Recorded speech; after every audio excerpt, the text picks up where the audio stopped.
There's a new report that shows companies are making money on AI, but nobody's paying attention to who's getting cut to make it happen. I'll show you the data and explain why it's bad for America's future. Snowflake just surveyed more than 2,000 early adopters of AI and found that 92% are seeing a positive return on their investments, and 77% say they've actually increased hiring because of AI. So the money is real and the growth is real. But when you look at where the cuts are actually happening, a pattern shows up that the headline number is missed completely. 63% of job losses from AI are concentrated at the entry level, the workers who just started. And that lines up with what Stanford found when they tracked hiring in AI-exposed occupations.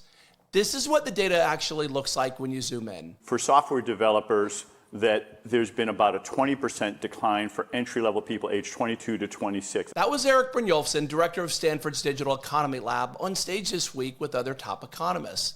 These are the roles where careers start, where people learn the basics and figure out how to work.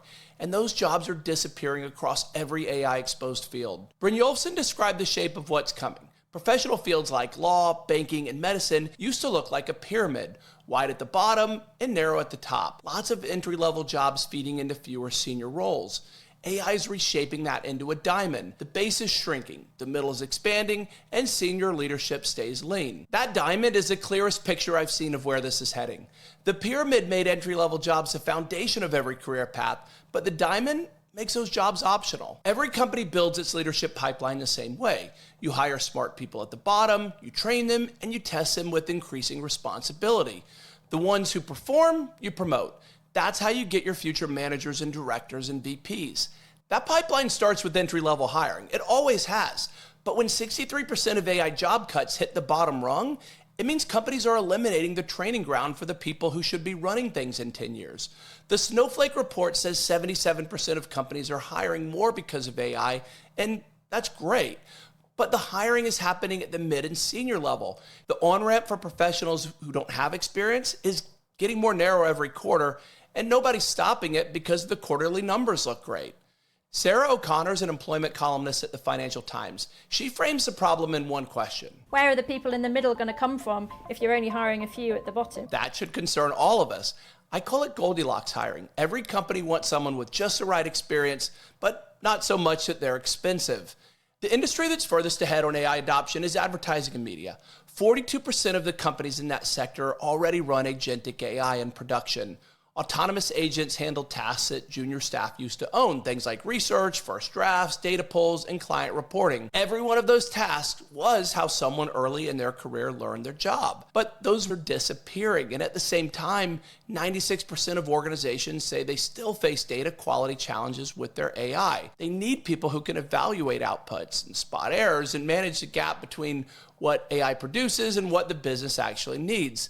Those skills come from experience, and experience comes from doing the actual work.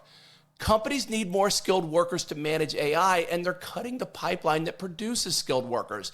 That's a paradox. The companies that will win in the future are the ones that figure out how to capture the AI return on investment without hollowing out their talent pipeline.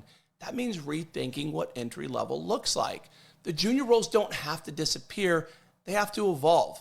Use AI to handle the repetitive work those roles used to do, but replace it with higher value learning like prompt engineering, output evaluation, and workflow design.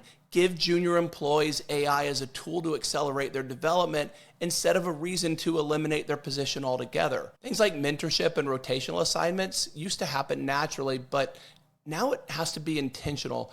If you ask most companies what they spend on developing people who will manage AI in 5 years, the honest answer is close to zero. The question is what happens in year 5 or year 10 when the companies that cut entry-level hiring in 2025 and 2026 need mid-career leaders and their pipeline is empty. That's when the 49% return on investment stops looking so clean. One of the economists on that Stanford panel said something I keep thinking about. Never underestimate how valuable being a worker who can get stuff done for your boss is, regardless of your skill set. People who are getting hired right now are the ones who figure things out and deliver. So if you're early in your career, that's your edge. Find the parts of your job that AI can't do and get really good at those. If this was useful, subscribe. I cover AI and work every week from inside the job market.